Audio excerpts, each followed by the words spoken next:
Listo, ya se está grabando, una disculpa, ¿eh? Entonces, déjenme les muestro un ejemplo de un sensor difuso.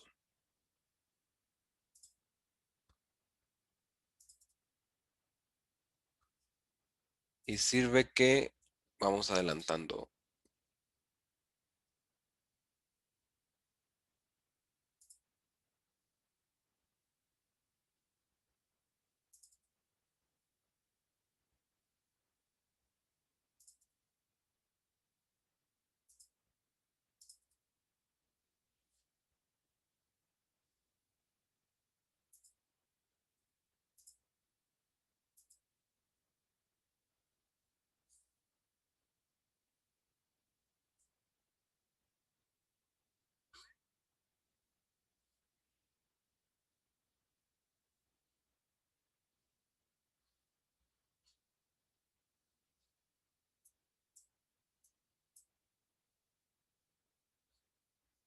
No sé si sí pueden verlo. Sí se ve. Ok, ahora, observen cómo del lado izquierdo va fluyendo una especie de material, ¿no? En dos boquillas pequeñas y va saliendo como una especie de gusano, ¿no? Sí, es una Sí, extrusora de sí. plástico, ¿no? Ese es un extrusor de plástico. Ahora, vamos a tomar otro video con un acercamiento al proceso. Ahora, si ustedes observan a detalle, aquí donde apunta el mouse, hay un sensor que ahí se ve con mayor apreciación, que es muy parecido al que ustedes ven en la presentación. Este sensor es un sensor óptico difuso que lo que lee específicamente es el plástico derretido cuando llega a cierta altura. ¿Sí me explico? Eso es lo que lee como tal este sensor. Entonces, si ustedes se fijan, es un ángulo que no es tan simple, es un material que no es tan brilloso, no es tan opaco, simple y sencillamente es un pedazo de plástico derretido de color transparente, sí es cierto, un poco opaco, pero eso está logrando leer el sensor, lo cual es muy interesante porque en los sensores de este tipo podemos leer tanto la luz como la ausencia de luz, ¿no? Y podemos permitir que a través de un objeto, por ejemplo, si tenemos objetos que son forma de espejo, hay ciertos sensores ópticos que sí pueden y son capaces de percibir este tipo de objetos sin ningún problema y sin problemas de difracción, ¿no? Entonces, o de refracción. Es aquí muy interesante porque, por ejemplo, podemos ver cómo el sensor se encarga de indicarle a la máquina justo el momento en el cual debe de cambiarse el molde de un punto al otro, ¿no? Ahí se ve otro ángulo de la máquina y se puede ver más a fondo el sensor. De hecho, con la cámara brilla un poco el sensor. Pero si ustedes se fijan, cuando llega a cierta altura la extrusión, justo en ese momento es cuando ahí se detiene un poco la extrusión, avanza la máquina, apachurra ese churro de plástico y bajan las boquillas para inflar lo que son las botellas. ¿Hasta aquí alguna duda? En el anterior video se había quedado trabado uno de los. Sí puede pasar. Aquí la parte interesante es que como es hidráulica y es plástico, uno pensaría que el plástico no vence a la hidráulica, sin embargo, es todo lo contrario. El plástico puede ser tan duro que incluso el mismo acero puede no cortarlo, dependiendo de cómo esté destruido el proceso, ¿no? Entonces, una bola de plástico lo suficientemente dura, si tú se la avientas a alguien, lo puedes descalabrar sin ningún problema, ¿no? Y romperla es complicadísimo, al punto en que a veces esas bolas de plástico mejor se tiran en lugar de retrabajarse. Porque normalmente para retrabajar el plástico que no está contaminado por aceite o por otro material, se muele primero y esa molienda, esa especie de polvo que se genera, que no es tan fino, que no es un producto o una materia prima de primera calidad, sino que ya es de retrabajo, se puede volver a extruir y se puede dar, por ejemplo, se utiliza mucho en la coextrusión, en donde tú lo que haces es otro cañón que directamente inyecte dentro de un molde. Haz de cuenta que tienes un dado y en ese dado, en las paredes externas se van hacia los lados y van a fluir hacia arriba de la lámina y en el interior es donde va la coextrusión.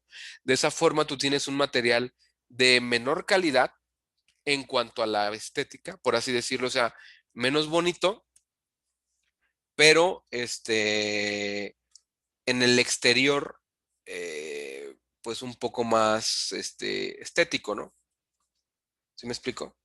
Es como esa persona horrible y terrible que todos ustedes conocen, que se hace 25 cirugías y por fuera es hermoso o hermosa, pero por dentro sigue podrido, ¿no? En ese aspecto es parecido, la única diferencia es que el material sigue siendo bueno para el interior, no es estéticamente bonito, ¿no? No sé si me explico hasta aquí. Pero si ustedes se fijan, aquí lo interesante de este proceso es que efectivamente llega a topar en cierto punto las, lo que viene siendo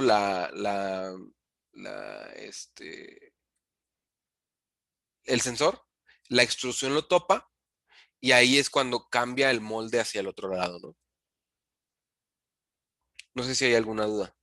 Profe, ¿Sí? si yo tengo una duda.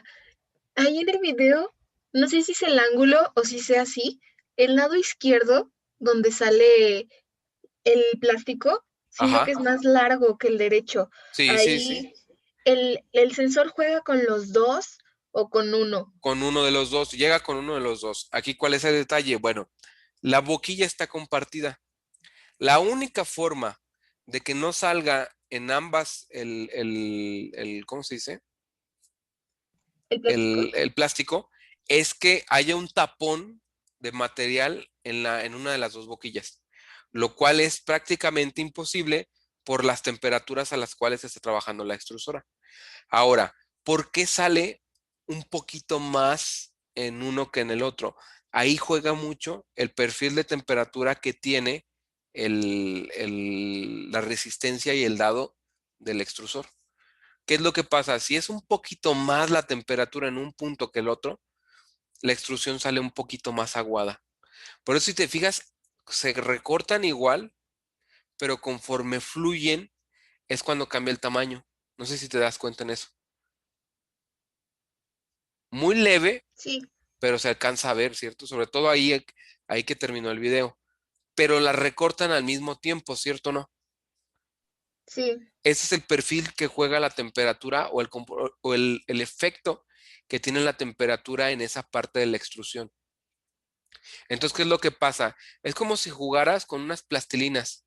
Si es más dura, va a ser más difícil que la apachurres contra un molde y que salga de forma de eso. Ahora, no nada más se ve ahí. Si tú observas con un poco de detalle, justo en el momento en el que se termina de soplar la botella, en la parte inferior pues queda una pequeña rebaba que es natural que quede, ¿no? Que es de donde debe de presionar el molde, porque el molde no, si te fijas, el plástico debe de salir y entrar del molde. No se puede quedar a la mitad porque entonces tendremos una botella sin fondo. Y si tú observas con cuidado, ahí se vuelve a ver cómo termina una pequeña como si fuera una Exceso de crestita. material, ¿no? Exacto. Ese pequeño exceso se debe al perfil de la temperatura de ahí. Sin embargo, eso no se puede controlar tan bien a menos de que pongas un control de temperatura independiente para cada etapa de la nariz, que son esas dos pequeñas como barritas metálicas muy brillosas de arriba y más oscuras conforme van bajando. Y también tiene que ver la limpieza del cañón, ¿sí me explico? Sí. Es por esa razón que ahí es donde empiezas a percibir el proceso, cómo se ve afectado por sus diferentes parámetros, ¿no? Temperaturas, por ejemplo, velocidad y demás. ¿Sale? Sí, gracias. Ok, ¿hasta aquí alguna duda?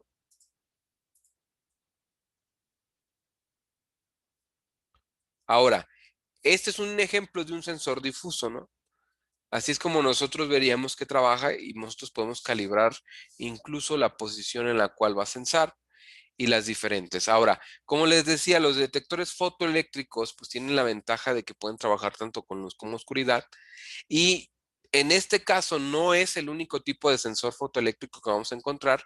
También existen los modos de barrera, ¿no? Que constan de emisor y receptor, pero están por separado y donde la interrupción del haz de luz provoca la conmutación. Entonces, aquí directamente el material no nos ve afectado a menos de que estemos hablando de un material transparente, ¿no? Porque esa es la parte interesante. ¿Cuándo es cuando yo puedo utilizar un tipo barrera y cuándo es cuando yo puedo utilizar, por ejemplo, un sensor como el que vimos hace rato, un difuso?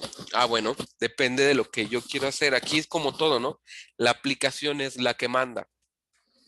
Y en esta parte, lo que nos permite esto es la detección a larga distancia y la posición estable de detección, implicándonos también una cosa muy interesante. ¿Qué es lo que pasaría si yo tuviera que utilizar diferentes emisores y receptores en un mismo espacio como para nosotros, por ejemplo, hacer una especie de paredes tipo James Bond o tipo Misión Imposible, en las cuales lo que hacemos es simple y sencillamente al pasar ir tocando diferentes haces de luz? ¿Puede hacerse eso de forma simple con nuestros sensores de barrera? Pues la respuesta es que sí, sí se puede hacer. Sin embargo, vamos a encontrarnos de que, por ejemplo, cuando estamos hablando de distancias largas, un emisor y un receptor deben estar intercalados de forma de que un emisor no confunda a su receptor del otro lado, porque puede ser que el receptor A esté interfiriendo con el rayo enviado por el emisor B.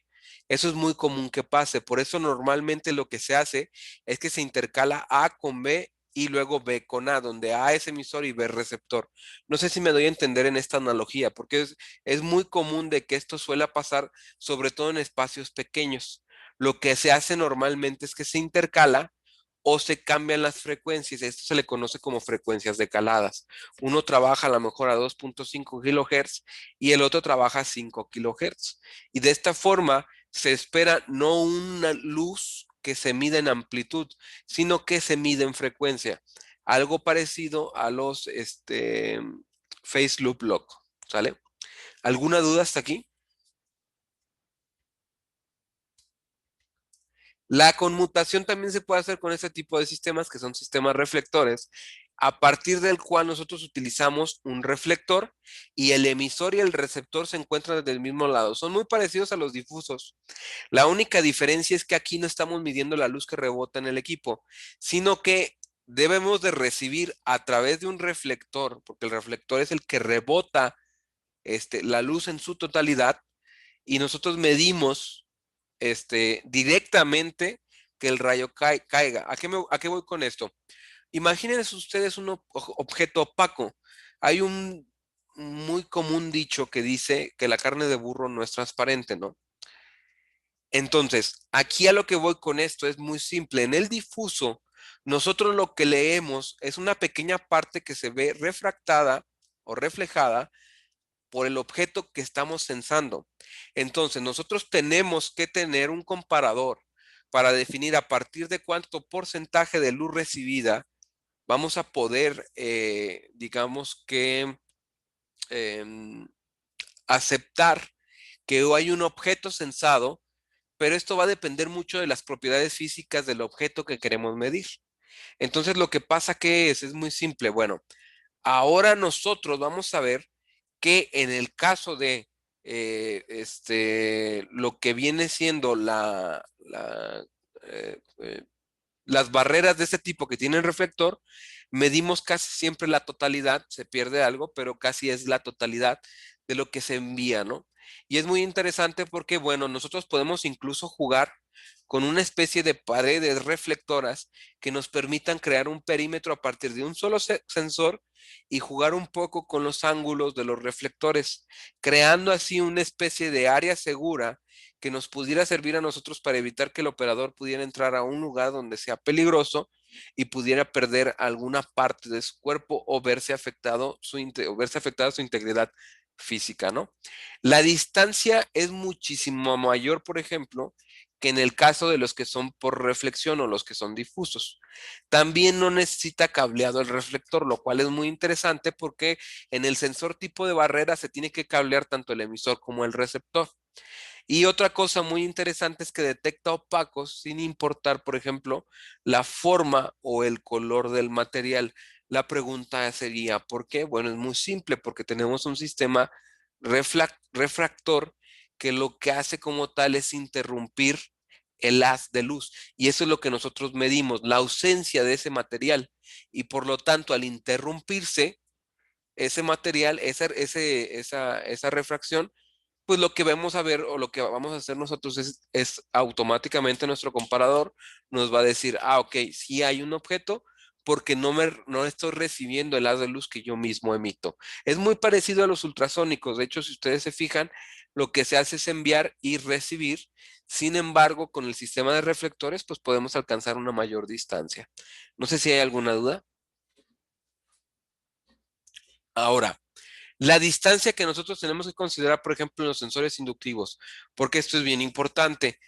Muchas de las veces se pone una barrera de sensores inductivos o de sensores ópticos y no respetemos la distancia mínima para poder que el campo magnético de uno no interfiera con el campo magnético del otro. De hecho, por ejemplo, si nosotros enfrentamos sensores inductivos, pues vamos a tener un problema porque probablemente nunca sensen y siempre estén dando uno porque siempre se están detectando sus campos magnéticos, ¿no?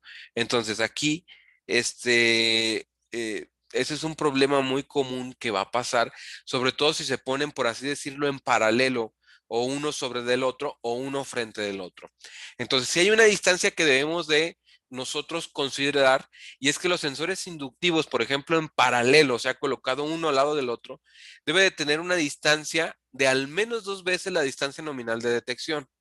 Ahora, el inductivo, no sé si lo platicamos, pero existen los sensores rasantes y no rasantes, en donde el rasante no existe este pequeño como capullo de color rojo que está puesto y visto en la imagen, y simple y sencillamente está el cuerpo de sensor, y este capullo que es donde se encuentra la bobina que genera las corrientes de Eddy o corrientes de Foucault, lo que hace es que está inmersa dentro del sensor, haciendo lo siguiente, que esté la distancia de detección lo más cerca posible del sensor al punto de casi tocar los sensores. No sé si me explico hasta aquí.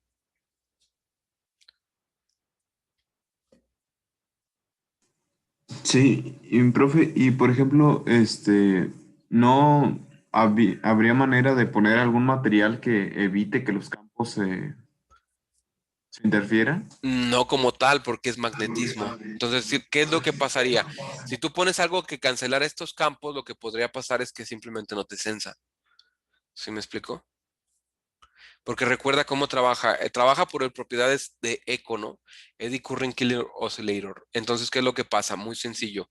Si material, por ejemplo, tipo cuerpo ferroso, se acerca a la bobina, lo que va a pasar es que esas corrientes, se llaman corrientes parásitas de Eddy, van a entrar en el material, van a circular a través del material y lo que regresa o el campo magnético, la amplitud del campo magnético, se ve atenuada conforme más cercanía tenga el objeto con el sensor.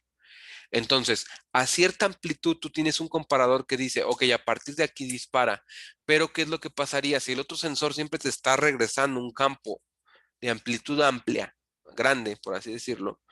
Pues tú podrías ser que nunca detectes nada. O simple y sencillamente todo el tiempo estás interfiriendo porque las corrientes de Eddy están siendo absorbidas por el otro sensor y todo el tiempo estás detectando algo.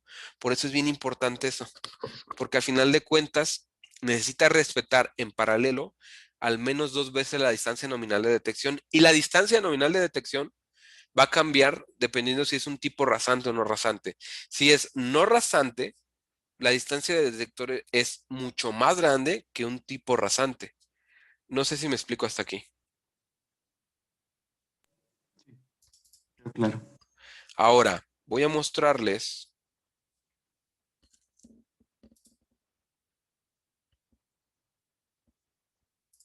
lo siguiente.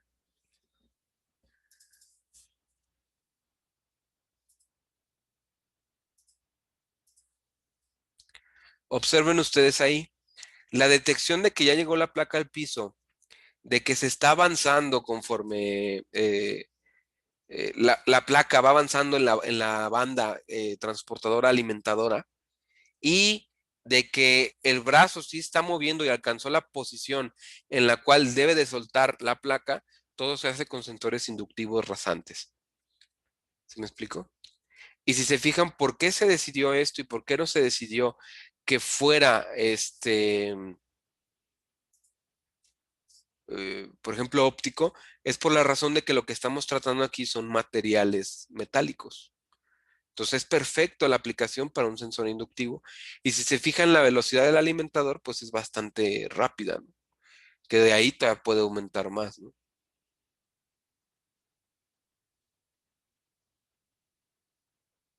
Y va entregando placa por placa a partir de un vacío que se hace en esas especies de chupones, lo recibe y luego lo entrega, ¿no? Donde ahí lo suelta.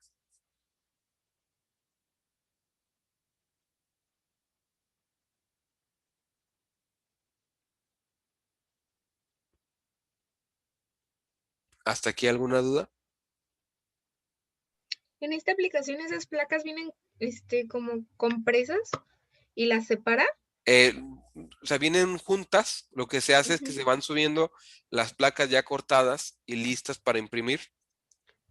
Y lo que se hace es que ya se pone una pila de placas y va tomando placa por placa, la mete en ¿cómo se dice? En este conveyor y la va alimentando, ¿no? Hacia el impresor. Ok, gracias. ¿No? ¿De qué? ¿Hasta aquí alguna duda?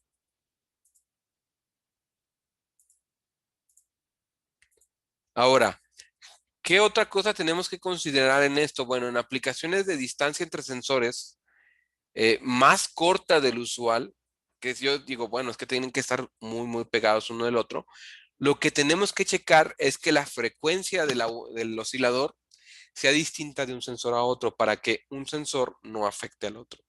Y entonces podemos usar un sensor estándar y el siguiente sería una de frecuencia de calada, y luego otro estándar, y luego otro de frecuencia de calada, y otro estándar, y otro de frecuencia de calada. Y así, y hacemos una pequeña barrera donde por lo menos no tenemos, o sea, sí no cumplimos la medida de que al menos sea 2 veces la distancia nominal de detección, sin embargo, sí cumplimos con el aspecto de la frecuencia.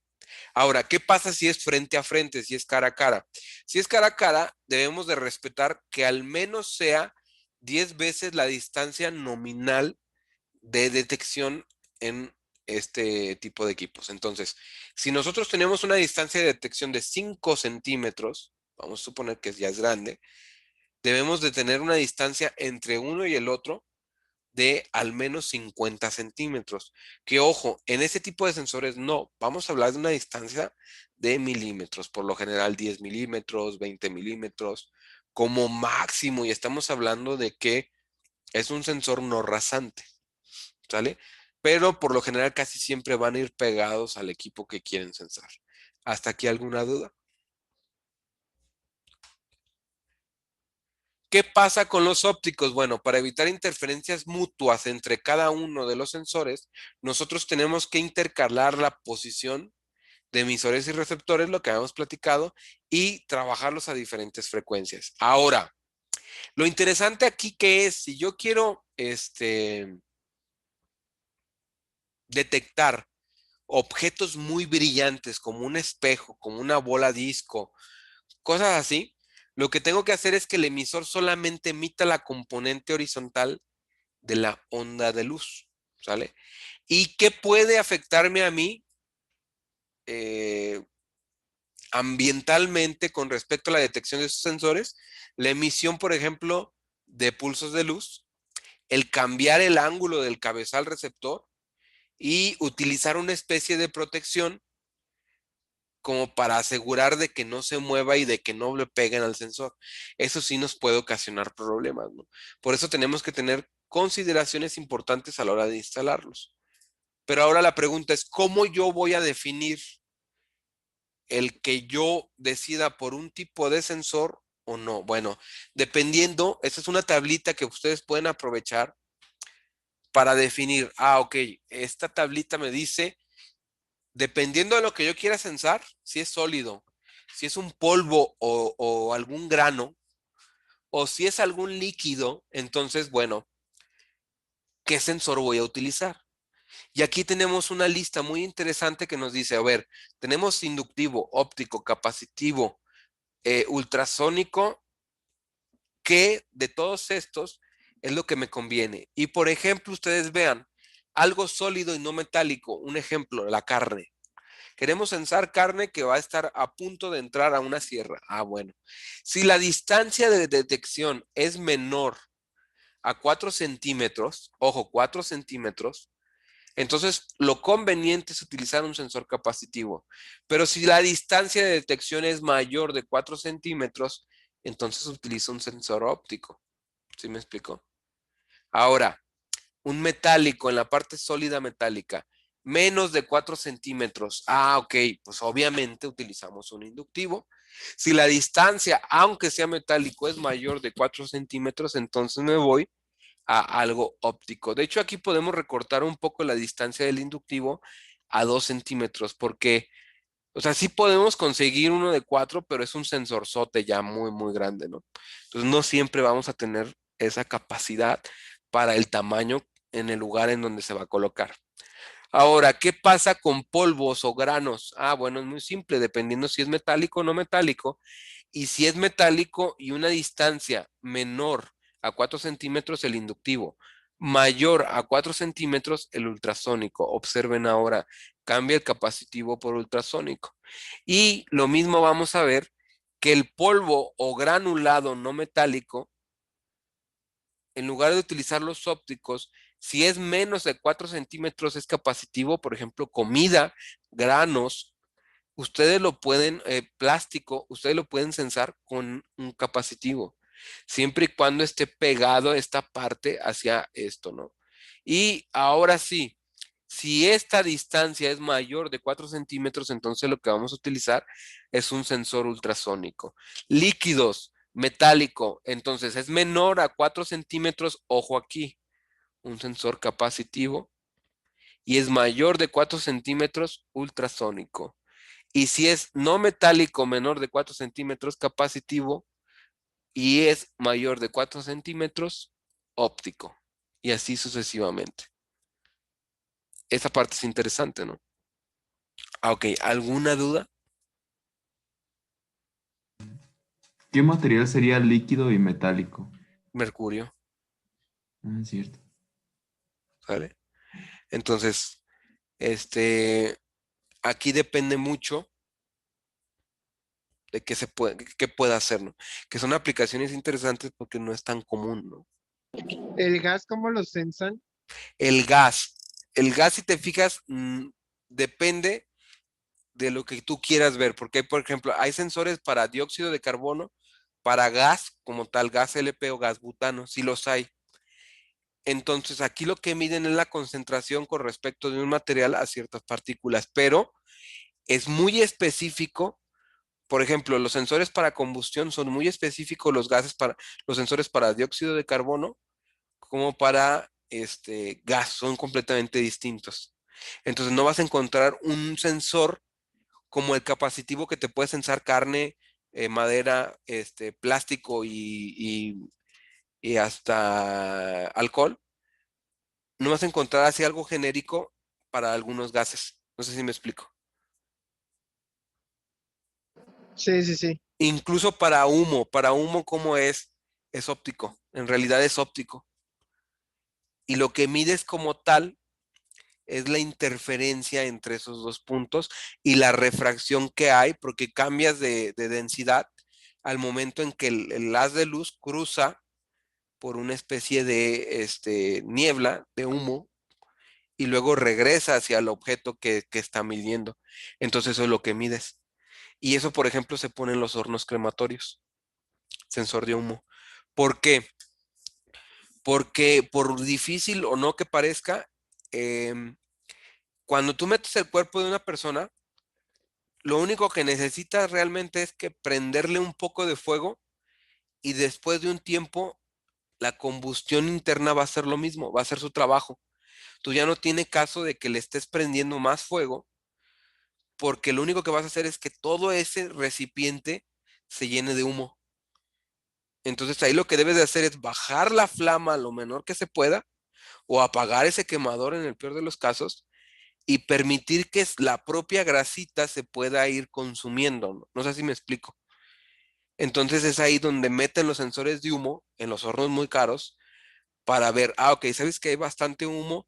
Bajamos la flama lo más que se pueda para permitir que lo que se esté consumiendo es el cuerpo en su propio jugo. Ahora sí que tal cual, ¿no? ¿Hasta aquí alguna duda?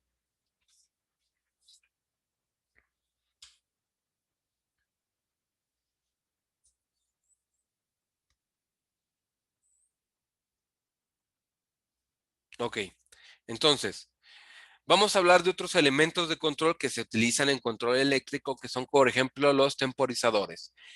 Que, por ejemplo, en este caso pueden entrar, o tienen algunas entradas digitales que pueden ser PNP o BNPN. Se pueden alimentar de 100 a 240 volts. En algunos casos tienen pantallas de 6 dígitos o de menos dígitos, de 4 dígitos. Y a su vez también, por ejemplo, tienen algunos elementos que nos van a permitir definir algún set point. Y algunos casos también pueden ser temporizador y también como contador, como este que, por ejemplo, tenemos ahí en el laboratorio. La idea de estos equipos, ¿qué es? Es muy simple. Bueno, vamos a ver que tenemos dos entradas A y B que pueden servir para iniciar el proceso de conteo y además el proceso del temporizador. Si ustedes recuerdan, estos temporizadores van a tener un modelo o especie de modelo de comportamiento que se define por plantillas y estas plantillas se pueden ir seleccionando para definir cómo queremos que sea el comportamiento de la salida con respecto a la entrada y cómo queremos que haga la cuenta este temporizador. También vamos a ver que tienen botones de inhibición o de entradas digitales de inhibición y de reset, así como también un batch reset, que significa un reset de lote. ¿Esto para qué nos sirve? Bueno, es muy simple, porque nosotros podemos tener un proceso en el cual estamos contando paquetes que están compuestos de varios elementos. Entonces ya tenemos aquí la opción de hacer un conteo de esto. Y así también vamos a ver que tenemos dos salidas a transistor y tenemos dos salidas una salida a relevador. Aquí podemos cambiar en este caso de PNP a NPN y hacer la entrada de forma que coincida con mi lógica de control. Así es como se debería de conectar, por ejemplo, alguna salida del sensor con respecto a el contador o el temporizador. Incluso utilizando botones o utilizando sensores, ¿no? No sé si hasta aquí hay alguna duda. Obviamente esa resistencia de 5.4K ya es interna, ¿no? Ya es interna en el equipo.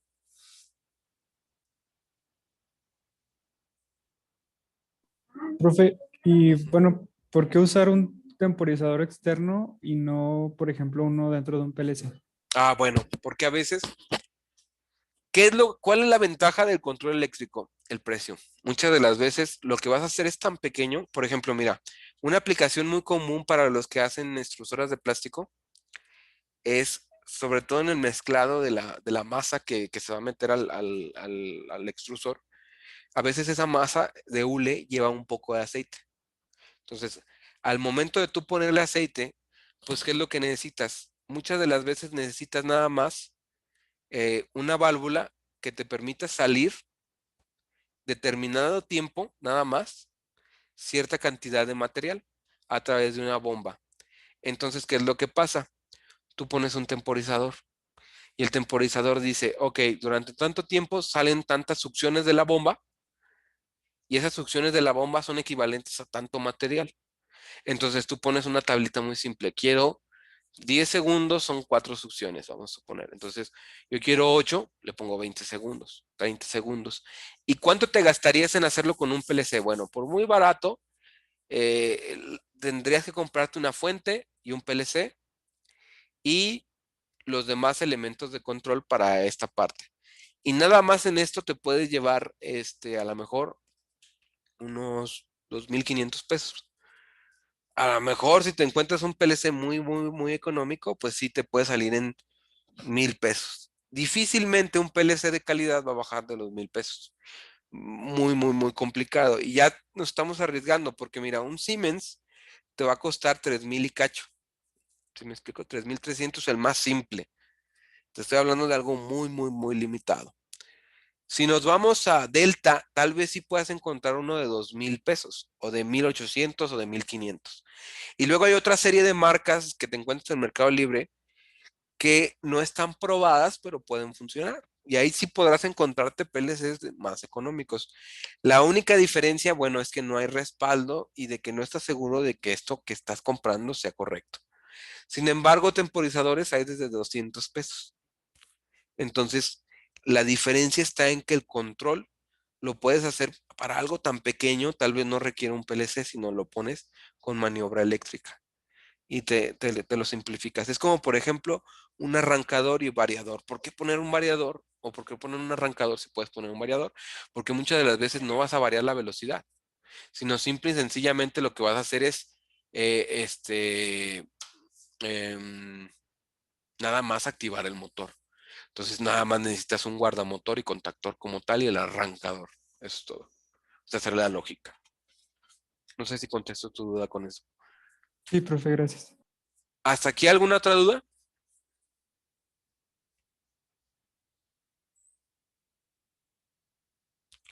Ok.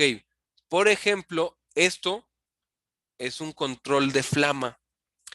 Entonces, lo que ustedes están viendo, todos estos elementos que ustedes están viendo, son controles de flama y es lo que se debe de utilizar por norma en cualquier elemento que tenga combustión y que tenga gas LP y que se necesite una flama o gas butano para que se necesite una flama para encender. Esto es normado, ¿sí me explico? Ahora, habrá quien les diga, no es necesario. Claro que no es necesario, o sea, no es indispensable porque es como prender un boiler. Primero prendes la flama, luego abres el gas. Así se debe hacer. Y no al revés. Primero abres el gas y luego prendes la flama. Habrá procesos en los cuales ustedes digan, no, pero es que así no es. Bueno, es que en realidad el proceso no está bien planteado. Y desde un principio este proceso como tal no está planteado como debe de ser. Lo que nos da posibilidad de una sola cosa, de que pueda existir en cierto momento un accidente que pudiera llevarse la vida de alguien. Porque el gas tiene algo muy interesante. Sabemos que el gas le agregan el olor, ¿no? Para que podamos distinguir que está ahí. Segundo, por propiedades de los gases va a ocupar el mayor espacio posible y tiene alta compresibilidad. Ok, hay casos en los cuales el gas se mete incluso hasta en el ducto de aire que lleva a un motor ventilador. Y cuando el motor gira, dentro del motor hay chispas. Y esas chispas pueden hacer que se encienda el gas. Por eso es necesario siempre, por norma, meter un control de flama. No sé si me explico hasta aquí. Porque el control de flama, ¿qué es lo que hace? Supervisar que no haya problemas con respecto a ningún tipo de combustión, ¿no? Ahora,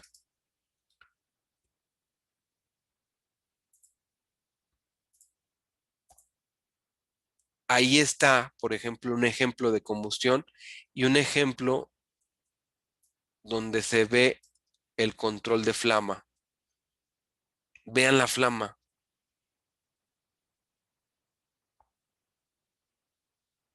Si eso se lo ponen a una carne asada, la deshacen. ¿Sí me explico? No le dan chance de nada. Es un soplete gigante eso. Pero observen, está el control de flama y el PLC, ¿qué es lo que hace? El PLC lo único que hace es acercarse, por así decirlo, al control de flama. Y observen bien, la flama necesita oxígeno para poder fluir. Entonces es bien importante que nosotros tengamos esto en cuenta, ¿no? Profe, no entendí lo que dijo de que el PLC solo se le acerca al control de flama. Sí, solo lo controla, es decir, le dice cuándo arrancar y cuándo parar. Pero no le dice como tal cómo hacer su ciclo. Ahí hay una válvula piloto y ahí hay una válvula principal. Lo que sale del envase de coca es para, ¿cómo se llama? Para fugas. Es el efecto o es la herramienta mexicana por excelencia para la detección de fugas de gas. Agua con jabón. Entonces, ustedes si tienen una pequeña preocupación de que hay una fuga de gas en una tubería o en un ducto, no lo prendan. O sea, si no tienen nada que hacer, agarren poquita agua, mucho jabón, hagan espuma y viértanla sobre ese ducto. Entonces, si hay gas, el gas hace burbujas y así detectan que hay una falla. Funciona de primera, clase mundial, o sea, sí. El problema es que pues es riesgoso, ¿no? O sea, no se debe de hacer, pero sí funciona. O sea, si ustedes hacen esto en Estados Unidos, enfrente de alguien, los meten a la cárcel. Pero si lo hacen en México, pues no pasa nada, ¿no? Es México. Porque es Ahora, peligroso. ¿mandé? Porque dice que es peligroso. Porque es gas saliendo, Ah, bueno. puede explotar. O sea, una cosa es ser temerarios, pero sí puede explotar. Y ahí se ve cómo ya está bien puesto dentro del horno de cremación, ¿no? Esa flama lo que hace es ayudar a consumir los gases. Y la otra flama, esta de aquí, consume el cuerpo.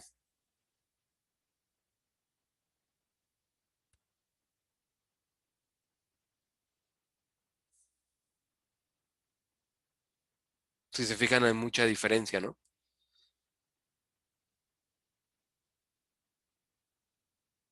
Y ya lo que se hace es, ahí se debe de meter el cuerpo y ahí es donde se ve el, el, el proceso como tal de cremación. No sé si hasta aquí hay alguna duda.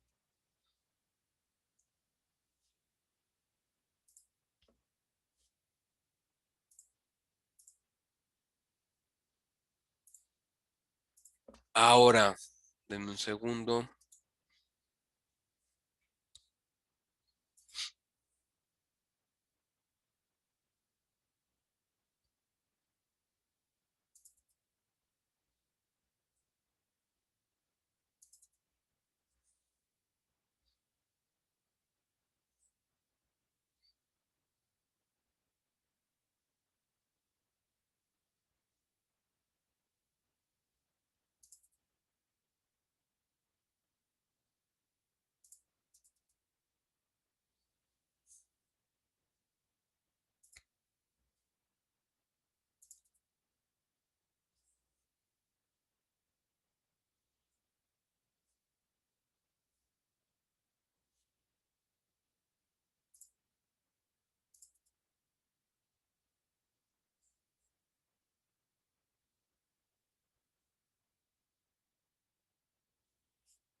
No sé si puedan ver ahora la foto que está aquí.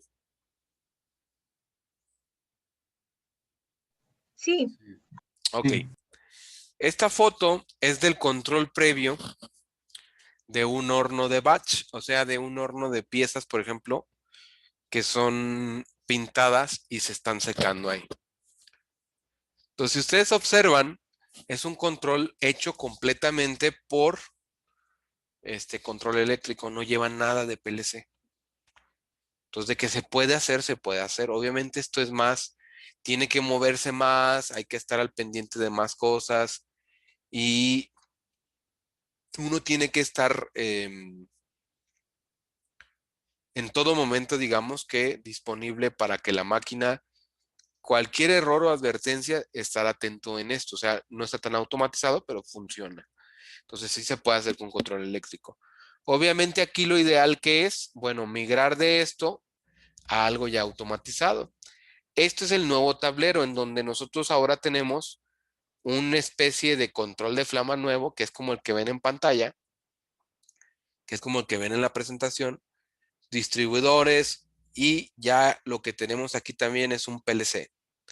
Entonces, este es el control de flama, este es el PLC, y lo que hacemos es con el PLC hacer un lazo de control PID para la temperatura y poder llegar, por ejemplo, a valores mucho más cercanos y con mayor estabilidad que incluso en el otro control. Ahí se ve instalado, ¿no?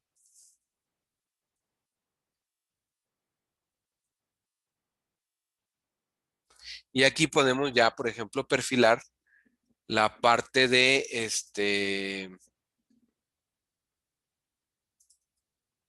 la temperatura de una forma más interesante. Les voy a mostrar otro.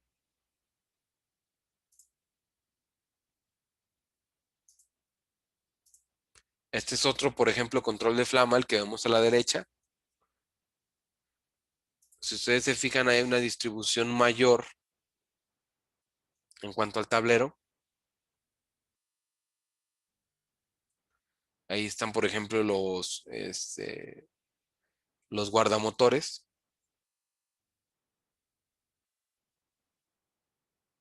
Las tarjetas de relevadores, relevadores de control, clemas.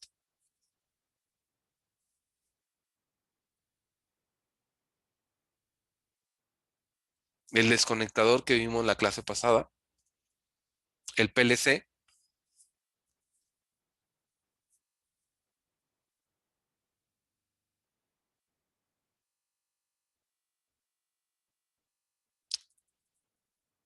Y ahí podemos ver cómo está el tablero, ¿no? ¿El HMI es PLC también o el PLC está montado en la puerta? Ahí es PLC y HMI integrados todo en una misma estructura. Eso se llama estación de control de operador. Y es una tecnología que te permite tener todo en un solo lugar. Esa es la ventaja de este tipo de PLCs. Ah, ok, gracias. Ahora, les voy a mostrar otro. Este tablero está un poco más fellillo. Pero la persona que lo hizo no es ni técnico ni es ingeniero. De hecho, es un licenciado en comercio internacional. ¿De casualidad no es el que nos dio una plática? Ándele, es él. Él hizo este tablero. No, no, no. No es Diego. Este es otro. A esta empresa siempre me gusta llevarlos porque él no es él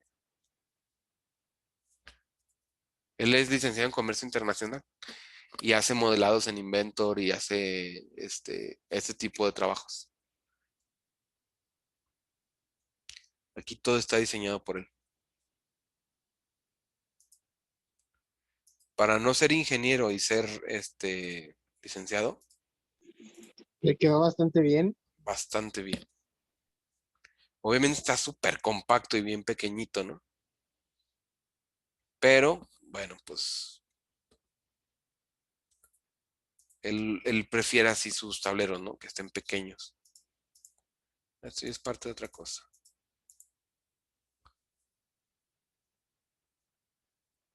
Sí, esto ya es otro. Entonces,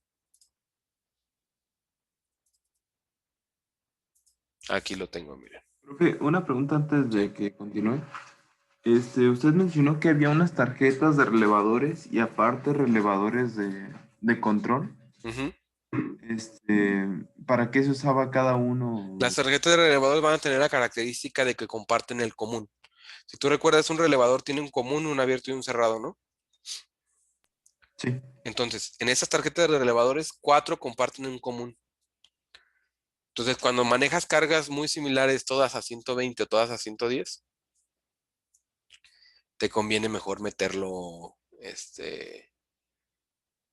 digamos que en tarjeta de relevador. ¿Para qué? Para que todo esté concentrado en un solo punto. No sé si Oh, me explico. sí. De esta forma es más fácil, todo es más manipulable y pues ahí, además de que esas tarjetas yo las hago y las vendo. Entonces, me conviene, ¿no? Y esas salidas pues con el común, a dónde van? Van A con todos. cargas que pueden ser, por ejemplo, de 120, de 220, depende mucho de para qué la quieras usar. Por lo general son para carga de 120. Sin embargo, como es un relevador y son contactos secos a las salidas, pues por lo general son cargas a 120. No sé si me explico. Sí, ¿Sale? sale. Aquí, hasta aquí, ¿alguna otra duda? Aquí se ve un poco más. Ahí se ve el horno, el interior, el panel de configuración que es el PLC también. De hecho, ahí se ve una foto del PLC.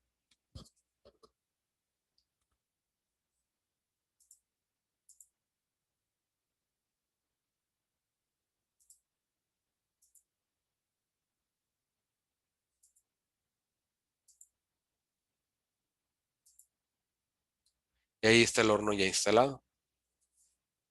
Ese horno se instaló en Guatabampo, Sonora, muy cerca de donde nació Valentín Elizalde.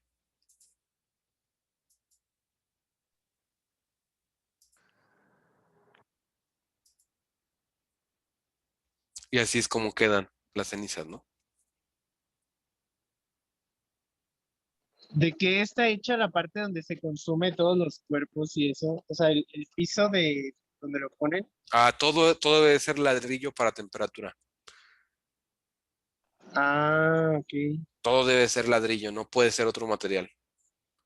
Porque llegas a temperaturas de 900 grados. De hecho, si te fijas, ahí estamos en el primero, en 839.2 en el segundo, y en el primero en 630 grados. Si tú te acercas arriba de los 300 grados, te prende solo.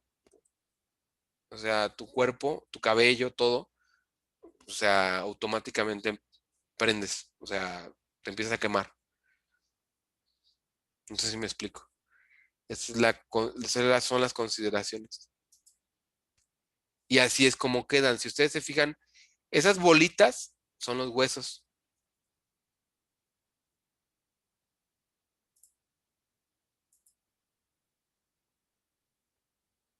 Y por atrás, aquí por acá se ve el cráneo. Y las Aquí está, manijas miren. de abajo que eran, Es donde quedas. O sea, ya que te terminaron de cremar, los ahí huesos, quedan las cenizas. Ah, los huesos son la ceniza. La carne y todo eso desaparece. Grasa, todo eso, todo desaparece. Lo que te entregan como ceniza es los huesos. Entonces el color debe de ser entre blanco y gris, no como lo que queda de una carne asada. O sea, debe de ser blanco o gris. ¿y en cuánto tiempo se consume un cuerpo? Una cremación va a durar 1 hora y el enfriamiento unas 2 horas, porque no debes de estar caliente y caliente el horno. Tienes que dejar que se enfríe y otra vez, o si no, te lo vas a acabar bien rápido. Pero ¿cuánto cuesta un horno? 1.800.000 pesos. Pues te conviene dejarlo enfriar. Entonces aquí sí es importante. Esas manijas lo que hacen es que ahí se concentra todo. Entonces, una vez que quedan los huesos se deben de quedar completamente porosos, o sea, porosos con ganas. Entonces, picas los huesos y se deshacen por completo. Entonces, de ahí, pues simple y sencillamente los bajas hasta los arrastras con un arrastrador hasta una cajita, sacas esa cajita y esa cajita se vacía a la urna. ¿Sí me explico? Profe, ¿qué le pasa a la grasa del cuerpo? Se deshace. O sea, sí ves algunos rastros, pero toda se deshace. Vamos a suponer que metes a alguien con implantes, se deshace. Todo eso se deshace. Todo. ¿Qué es lo que sí queda? Dientes de oro, de metal, clavos, tornillos, láminas, placas. Todo lo que se haya externo al cuerpo que sea de metal, se queda. ¿Y hay necesidad de limpiar entre una cremación y la otra o con el puro No arrastre? mucho, con el puro arrastrador. Puede limpiar, pero la grasa misma que se quedó, que se consumió, así se queda. O sea, es un proceso sucio en realidad. Entonces sí se revuelven algunas cenizas. Muy, muy pocas, pero lo que se realiza o lo que se hace es que normalmente haya o debe de haber alguien que supervise de ahí. Porque en México, bueno, no en México, en Estados Unidos, si ustedes buscan el caso de la funeraria Lamp, ellos llegaron a meter creo que 16 cuerpos en un horno, lo cual es súper ilegal, ¿no? Entonces, lo normado es un cuerpo por horno, o sea, un cuerpo por cremación, y te entreguen tus cenizas. Pero en México ha pasado de que se venden los cuerpos a universidades de medicina y te entregan cenizas de algún perro o de alguna carne asada. Y como la gente no sabe cómo son, pues, o meten dos para hacer más rápido el proceso, la mitad de cenizas para uno y la mitad de cenizas para otro, o si pesa más, pues obviamente un hombre, pues más cenizas para acá y menos cenizas para allá. De hecho, hubo un caso en Estados Unidos donde tenían las cenizas ahí en un terrario, hagan de cuenta, ya nomás llegaban con una cuchara y empezaban a pesarla, a tanto es el peso de un hombre, pues tanta de ceniza. Pero pues ahí estaban todos, o sea, quién sabe cuántas personas estaban muertas ahí. Y otra cosa que pasa mucho es que se venden los cuerpos, o sea, se entregan a universidades y ha pasado de que se apilan los cuerpos ahí, los metes en refrigeración y ya nada más entregas otras cenizas de un perro, una vaca, algo, con carne del rastro y luego venden los cuerpos por lo general, universidades de medicina que sí los necesitan, pero pues obviamente debe de ser un deseo de ser donado a la ciencia. En mercados negros de esto también hay en todos lados, ¿no? Pero así se ve más o menos, o sea, se deshace esto, se deshace y eso es lo que se entrega, ¿no? O sea, el proceso sí debe de ser. ¿Alguna duda hasta aquí? Qué creepy. Ánimo. Sí, está como que muy interesante eso y sí está creepy. Es parte de lo que ustedes pueden hacer como ingenieros, ¿no? Ahora, ¿qué debe de llevar un sistema de este tipo? Ojo, porque esto es muy interesante, porque esto no se los van a decir en ningún otro lado. O sea, esto es algo que a mí me costó trabajo aprender y que no lo he visto, yo nunca lo vi ni en ninguna maestría, ni en ninguna carrera, ni nadie me dijo cómo se hacía esto, ¿no? ¿Qué necesitas? Tú necesitas gas y necesitas oxígeno. Si hay gas, pero no hay oxígeno, la flama simplemente no prende y lo que puedes crear es una explosión. Pero hasta ahí. Pero como tú quieres que sea constante para las calderas, para hornos, para lo que quieras, entonces tú necesitas una flama que te mantenga una temperatura constante. ¿Cierto o no? Cierto. Ok. Entonces, para meter oxígeno, ¿cómo lo vas a hacer?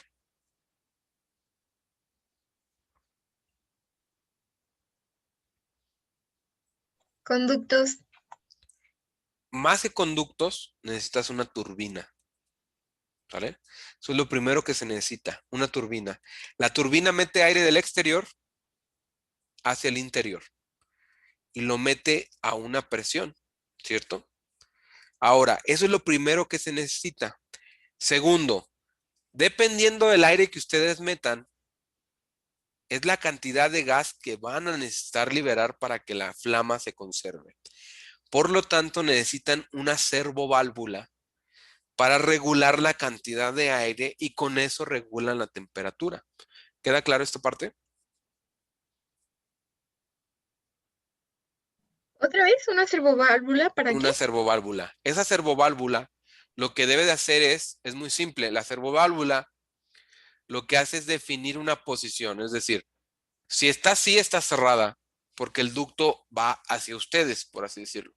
Entonces yo estoy tapando completamente la salida o entrada de cualquier elemento, que en este caso es el aire, hacia el interior del proyecto o hacia el interior del horno o de la caldera donde está la flama, ¿no? Pero la servoválvula tiene la capacidad de hacer esto, moverse así. Y si se pone así, la resistencia con respecto al aire, pues es mínima, ¿no? Entonces va a fluir el aire a través de este espacio y como hay una pequeña laminilla que está ahí, no, pues ni le hace ruido, ¿no? Y pasa la mayor cantidad de aire a través de ese ducto. Si yo la cierro, por eso es una servoválvula, porque tiene posiciones que yo controlo. Pues simple y sencillamente lo que hago es que regresa hasta acá. Y así ya tapa todo el orificio por donde sale el aire y llega hacia allá. No sé si me explico hasta aquí. Sí, profe. Perfecto. Ahora, necesito una válvula que me diga, por tantas partículas de aire es una partícula de gas. Y esas válvulas son especiales para ese tipo de cosas. Luego, necesito dos válvulas. Una válvula que por lo general es la piloto y la válvula general. Dependiendo del quemador, necesito una piloto. Si el quemador es muy bueno, no lo necesito. Si el quemador es muy malo, entonces necesito piloto y válvula principal. El piloto es como el boiler. Primero se enciende el piloto y luego ¿qué se hace? Y luego ya se cambia. Cuando la flama se mantiene estable en el piloto, se cambia hacia la válvula principal y se abre todo el gas. Entonces eso es lo que se hace. Se necesita un sensor de baja presión de gas y uno de alta presión de gas. Y además se necesita un transformador de ignición o chispeador. ¿Qué es lo que hace el control de flama? Lo primero que debe de hacer el control de flama es, ahora sí que encender el soplador para liberar cualquier gas que se encuentre de por medio. Solo imagínense que ustedes están encerrados en el salón y de repente alguien se echó un gas. Y encerrados en el salón, ese gas se va a quedar ahí hasta que todos se lo huelan. ¿Sí queda claro? Ahora, si eso fuera gas, el gas ahí se mantiene normal y ahí se va a quedar. Si prendemos el chispeador, truena y todos tronamos. Entonces, cuando hay una liberación de gas en un departamento, en una casa, se les pide que abran las ventanas y las puertas para que el gas se vaya y se escape. Por lo mismo, como el gas está encerrado en un ducto, primero se enciende el soplador. Y el soplador lo que hace es aventar aire por si hay gas encerrado, eso le da un flujo y hace que se vaya. ¿Queda claro?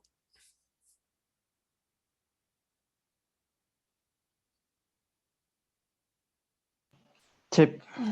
Segundo, ya para entonces debemos de tener un gas a cierta presión que no supere el gas de alta presión, que no supere la válvula de baja presión. Se libera a través de una válvula, que es la principal, un poco de gas y al mismo tiempo se enciende un transformador de alto voltaje que genera una chispa. Cuando el gas se acerca a la chispa, ¡pum!, prende. Y esa explosión combinada con el oxígeno forma la flama, en donde el gas está entrando, pero a su vez también está entrando el oxígeno. ¿Sí me explico? Ahora aquí viene la parte interesante. Si ya tenemos flama, ¿cómo lo vamos a saber? Hay dos formas, pero la mejor de todas ellas es un sensor de UV. Si el sensor de UV detecta que hay flama y mientras esté mandado a encender el control de flama, tiene que haber pues emisión en V, y si todo lo detecta bien, continúa con su ciclo, permitiendo que ya finalice el ciclo del control de flama. Si en algún momento dado se pierde la flama, el sensor de V detecta y manda a cerrar automáticamente las válvulas. Y así es como funciona el control de flama. ¿Alguna duda?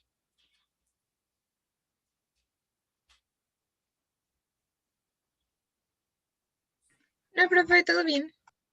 Ahora la pregunta es, ¿cómo regulo la temperatura entonces?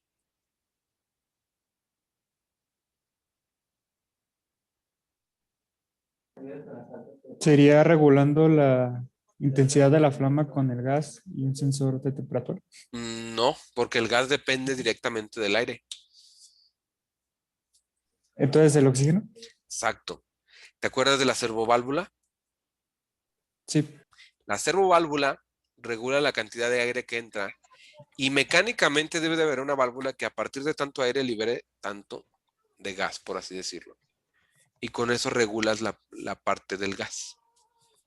Es automático. Entonces, ¿qué es lo que pasa? La temperatura, como tú lo dijiste, metes un termopar y a partir de tanta temperatura, tú defines si quieres más o menos aire y eso hace que aumente la capacidad y la calidad de la flama. Obviamente lo que estamos buscando es que haya una flama de color azul y no naranja. Las flamas naranjas desperdician mucho gas. Por eso las estufas, si ustedes están gastando mucho en gas, necesitan una estufa ahorradora y la flama es azul, no naranja. Entonces aquí es donde justifican. Quieren hacer, por ejemplo, quieren verse bien profesionales con su familia. Vean, a ver, voy a prender todas las parrillas de la estufa. Vayan, préndanlas.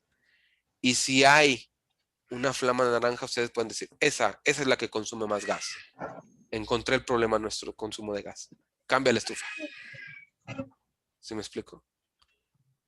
Pero ya con eso se dan cuenta de que el quemador es más chafita y consume más gas. Lo ideal es que aquí el sistema sea más simple, ¿no?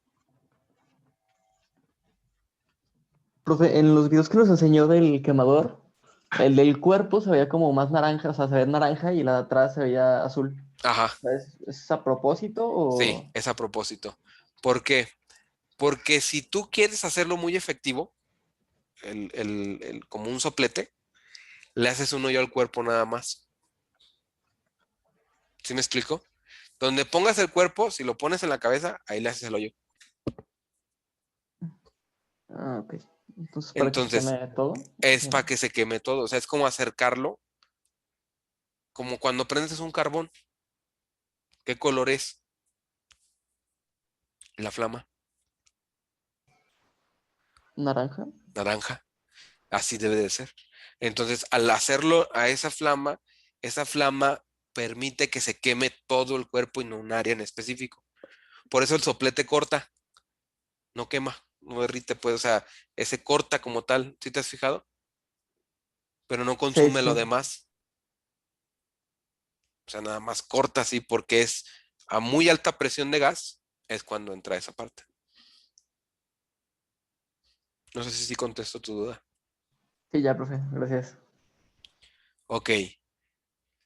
Esto, por ejemplo, es el horno de UV, el sensor de UV. Esto sería el sensor de presión de gas. Son lo mismo, nada más cambian los rangos, por ejemplo, de 5 a 25 bares. Y luego puede ser de 25 a 100 bares y así sucesivamente, ¿no? Y hay muchas marcas, está Honeywell, está Electrogas, está Siemens, por decir algunas, ¿no? Entonces sí hay marcas en cuanto a esto. Ahora, esto sería la servoválvula. En caso de Honeywell, ellos le llaman Modutrol, porque esa es la tecnología, pero es realmente un motorcito que mueve la posición de una valvulita y se controlan de 0 a 10 volts o de 4 a 20 miliamperes.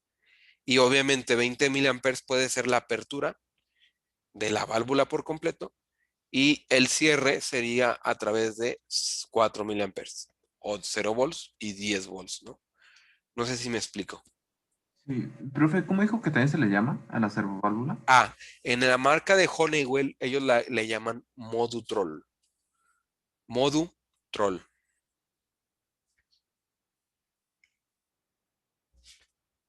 Y aquí, pues, por ejemplo, lo que ya hemos visto del tablero de Olse, ¿no? Que es el ejemplo perfecto de cómo se usa esta parte. ¿Hasta aquí alguna duda?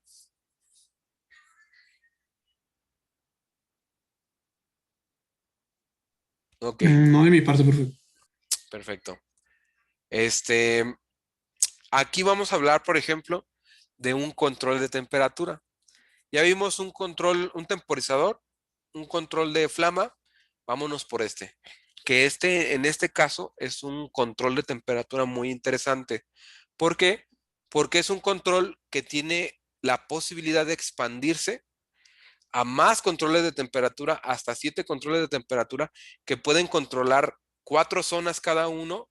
Y si es con enfriamiento, son en total 2 zonas por control. Creo que sí. Creo que sí. Y si no, son 4 y 8. Lo cual lo hace muy interesante porque a partir de una base que puede tener comunicación RC232 o Modbus TCP o Modbus RTU, ustedes pueden controlar el set point, el autotuning, y las constantes de lazo PID, que es proporcional, integral y derivativa de este control de temperatura de lazo cerrado, ¿no? Además, pueden ser actuados o utilizar como sensor un termopar, un RTD u otros sensores del propio Autonix que se comunican por RS485, ¿no? Entonces es muy interesante este tipo de elementos de control porque nos ayudan y nos dan la oportunidad de dar o de conocer, digamos que otra metodología para hacer las cosas, ¿no? Aquí ustedes, ¿qué pueden ver? Bueno, pueden ver un puerto en la parte inferior que tiene la comunicación, que es RS485, y como ustedes pueden ver, 4 entradas a termopar o a RTD y 4 salidas a relevador de estado sólido. Aquí lo que les decía, si ustedes quieren hacer un control que además de calentar enfríe, se puede hacer cambiando una salida de SCR o de relevador de estado sólido por la del ventilador y se configura el control a través de un software que va a permitir el hacer la acción de calentar y enfriar, y también puede tener un lazo PID para enfriar, lo cual lo hace muy, muy preciso. Y por ejemplo, nosotros hemos conseguido precisiones ya, ¿cómo se dice? Bajo penalización de 0.1 grados centígrados. Este control es muy preciso y es muy económico. Obviamente, el truco está en sintonizar el lazo PID nada más. Mientras sintonicen de forma correcta el lazo PID, no van a tener problema alguno. No sé si me explico.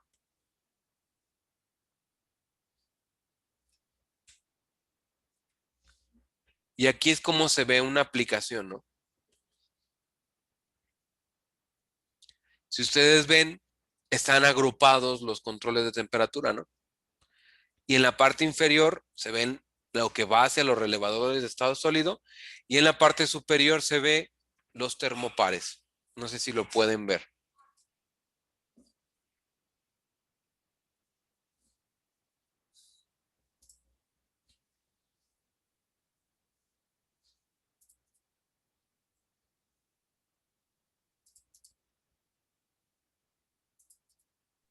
¿Me puede indicar cuáles son los termopares que Tal vez no lo subí. Los que están en la parte de arriba, ahorita les muestro esto. Esto era el control anterior. Llevaba una computadora industrial y llevaba un PLC. Ahí está la computadora industrial. La marca es BIR. Había problemas con la parte de la computadora industrial. Y aquí,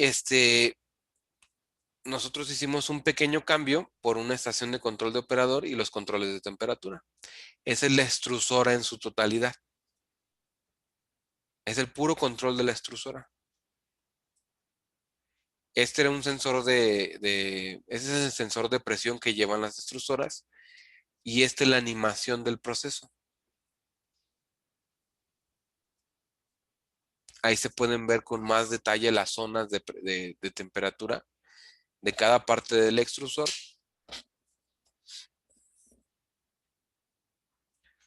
Los relevadores de estado sólido.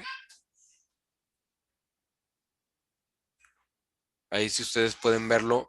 Y en la parte inferior tenemos dos fuentes de voltaje que son redundantes para alimentar siempre el control, aunque se pierda una de las fases, porque están alimentadas de manera trifásica. Y tenemos nosotros también los controles de temperatura y del lado derecho se encuentran unos módulos de entradas y de salida remotos. Ahí están. Esa pequeña tarjetita nos sirve de redundancia para controlar cuando una de las fuentes se pierda, entra la otra fuente, ¿no? Y aquí están, por ejemplo, nuestros controles, que es la foto que ustedes vieron. Ahora, si ustedes se fijan, de este lado es donde yo les digo que está aquí es donde están los termopares, ¿no? Estas son las entradas a termopares. Esta de aquí, esta es la base.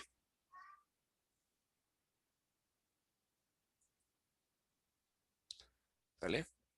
Y esto de aquí, todos estos, tanto de aquí hasta acá, todos estos son los módulos remotos, ¿no? Por así decirlo, que son un complemento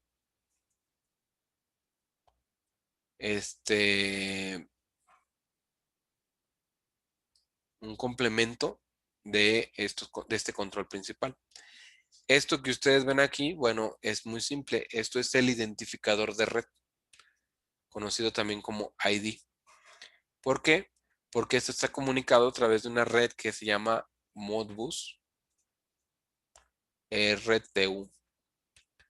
Y todo esto, necesita un identificador. Por ejemplo, este es el ID 1, el 2, el 3, el 4, el 5 y el 6.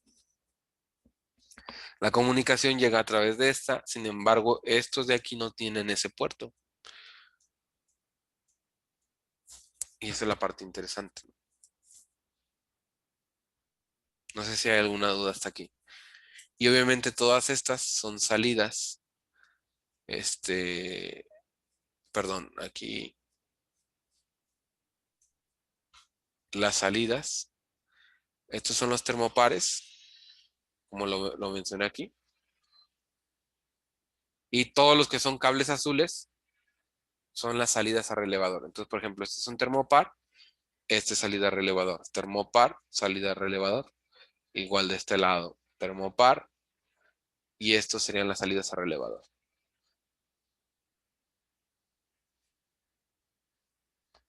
No sé si hay alguna duda.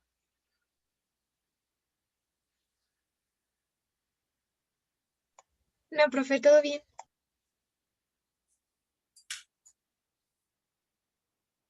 Y ahí se ve un poco mejor la comunicación con el puerto de comunicación, que es el que, este es el puerto de comunicación.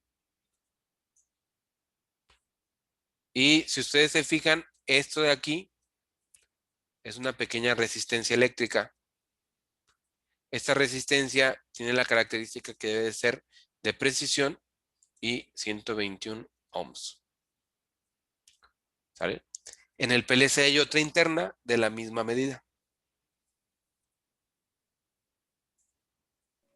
¿Y por qué la debe de llevar? Porque tienes que asegurar en este tipo de redes, como tienen una estructura troncal, tienes que asegurarte de que la impedancia sea lo mismo al principio que al final de la red. Por eso necesitas esas resistencias. Muchas de las, es más, a mí me ha tocado viajar a otro país a resolver este problema y el problema ha sido la resistencia, te lo juro. Entonces he llegado, puesto la resistencia y se acabó el problema. Así te la pongo, ¿no? El problema fue, pam, la red DeviceNet, que no tenía su resistencia. Llego, pum, la pongo, ya, se acabó el problema. Y a veces esto es un detalle que uno dice, ah, no es cierto, pero pues muchas de las veces es lo que ayuda a que no haya problema. Ahora, si tú te fijas, otro detalle importante que vale mencionar es que esto que está aquí viene siendo el cableado de la comunicación. Es un bus de 2 hilos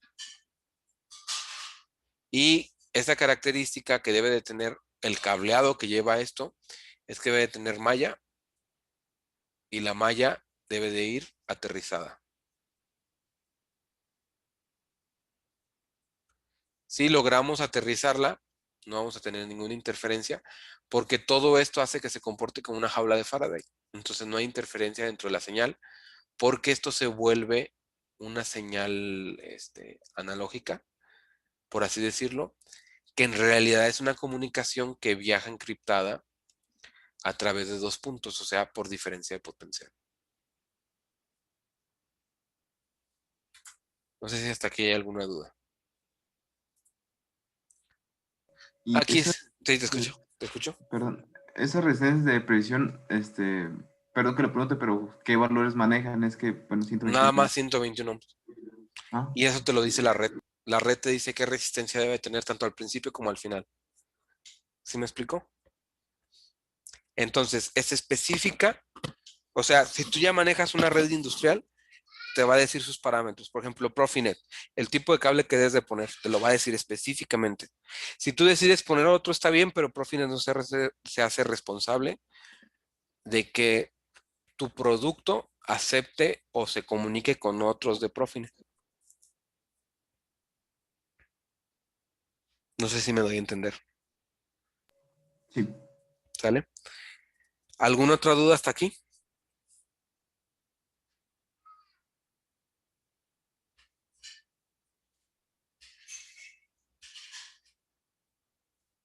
Ok. Aquí podemos ver, bueno, módulos de entrada y salida remotas que se comunican a través de Ethernet con nuestro PLC.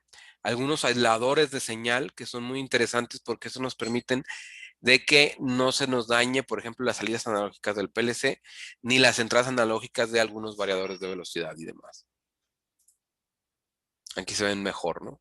Tanto los aisladores como los módulos de entradas y de salidas. Los relevadores de estado sólido, todas las protecciones de dichos relevadores. Aquí están. El módulo de entradas y de salidas remotas. Ahí se ve mejor el cable de comunicación. Ahí se ven algunas clemas y demás. Alarmas. Cableado que llega hacia el control. Y partes de la extrusora, ¿no? Esta era la interfaz anterior. Partes de la extrusora. El cableado y el trabajo anterior.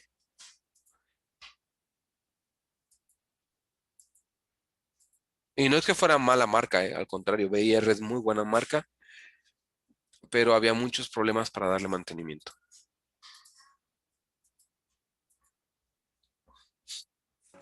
¿Cuáles eran esos problemas? No había quien pudiera entrar al equipo. No se tenía el software cuesta 3,000 euros. Entonces ese era el principal problema. Y ellos ya estuvieron busque a alguien que pudiera darle soporte. En el momento en el que esto se hizo, no había crecido la marca al nivel que ahorita está. pero también cabe mencionar que fue a partir de que ABB compró la marca de BIR que el crecimiento de BIR se vio considerable, la verdad, al menos aquí en México y sobre todo aquí en León. Entonces eso implicaba que no había mucha gente que le diera soporte y aquí el problema es que se perdía la comunicación entre la pantalla, el PLC y el CPU industrial. Entonces por eso se optó por cambiar todo el sistema de control. Algunas otras partes de la extrusora, conectores y pues la interfaz final, ¿no?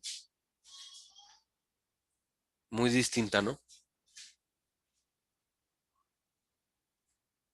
¿Hasta aquí alguna duda?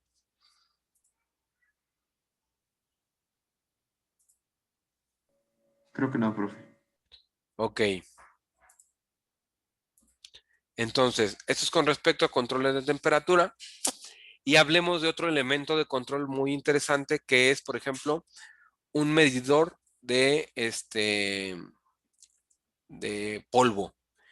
Lo que hace es medir la cantidad de polvo que se le va a poner, por ejemplo, a una, ¿cómo se dice?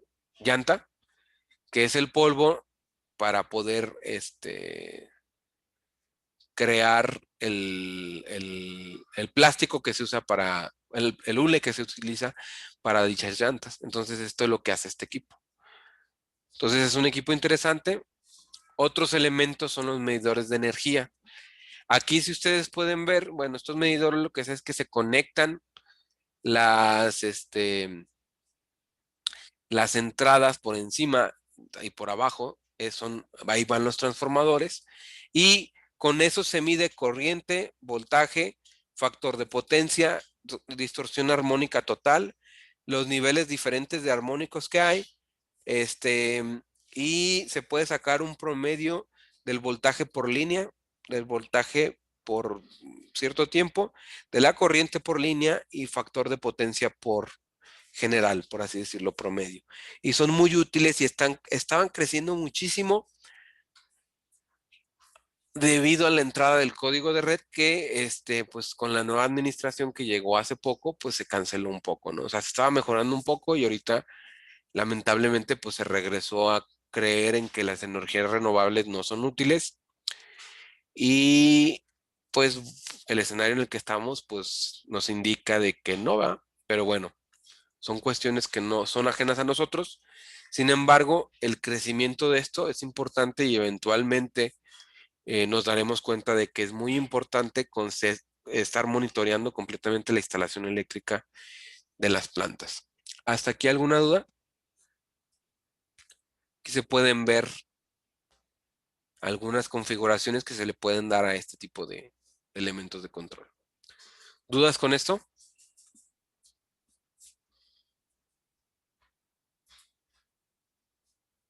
No. Perfecto. Ok, por el momento sería todo. Nada más regálenme por favor un instante en lo que tomo lista y se pueden retirar.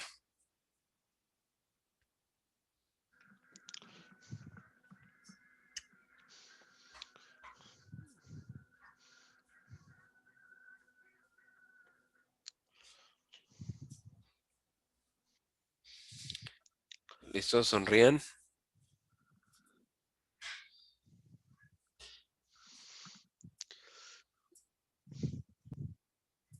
Listo, muchísimas gracias. Que estén muy bien. Igualmente, profe. Cuídense, jóvenes. Te quiero mucho, Yael. ¿Qué más, Yael? Te quiero mucho, Ceci.